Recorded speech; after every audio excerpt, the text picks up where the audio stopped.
So I have done a video on sinking funds already. I will link that up above, where I basically talk about how we do sinking funds, the benefits of it for your household finances, and for basically saving up for big ticket items without having to finance. Now, what I want to take you guys through is the process that our household uses in order to do sinking funds. Number one is we do needs and wants. We figure out what we need, what we want, when we need those items, and that's how we basically develop a sinking funds plan month by month. And it depends on our income for the month as well. So I'm going to show you guys kind of like the brainstorm that I started with, and then how I categorize them. All of the different things that I thought would be good to have a sinking funds for. Some of them I just scratched them out, like groceries and utilities, because I didn't feel like putting up a new system for that. Anyways, I figured maybe later, but for now I already had a few things that I wanted to add.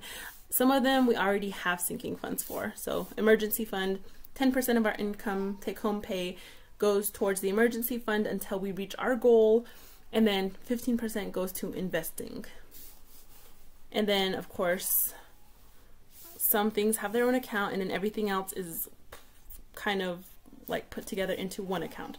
So I went through and kind of prioritized which ones we aren't going to do sinking funds for. And then after that, I already have a table for 2021 where I kept everything on one spreadsheet. It was really messy, so I developed a new spreadsheet for 2022.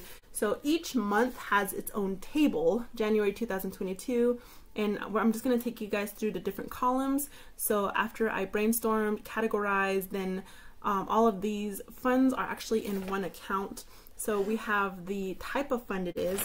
For example, we have like vehicle insurance, party fund, vacation, so on and so forth. And the second column is how much we budget for it. So what we want to put into that account for the month of January. And then the third column is the actual amount that we put into the budget. So you can say you're going to put $200 away for a vacation, but if you don't actually do it, then that number in column 3 would be 0. And then the fourth column is how much we spent out of that account. So we're going to zero out our insurance account. So that's going to drop from like $1,000 to 0 this month. And then right here, the sixth column is the beginning balance, and that is basically what was the ending balance for December 2021. That's where I got these numbers from. So after we add, spend, so on and so forth, we're going to have an ending balance for each of those line items. And then of course we'll have a total amount. So the total amount that is in the account should also reflect here on this table.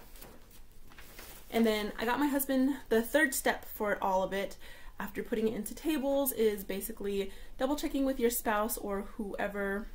I mean, I wouldn't imagine who else would need to see it besides your spouse. So if it's just you, then that's cool, it's done. If you have a spouse, then it's nice to check with them to be on the same page. So my husband made a couple changes, and then not only that, but once I update the budget, I don't know if we're going to actually be able to if we're going to be able to account for it in our budget with how much we actually make. So that being said, we also have some items that we can skimp on or completely eliminate if necessary, or put like $0 towards in the meantime. That's it. So let me know if you guys do something similar. If it was really confusing, let me know too. I'll try to make this video as clear as I can, but I'm really hoping that it was helpful and beneficial to you. I'll see you guys in the next video.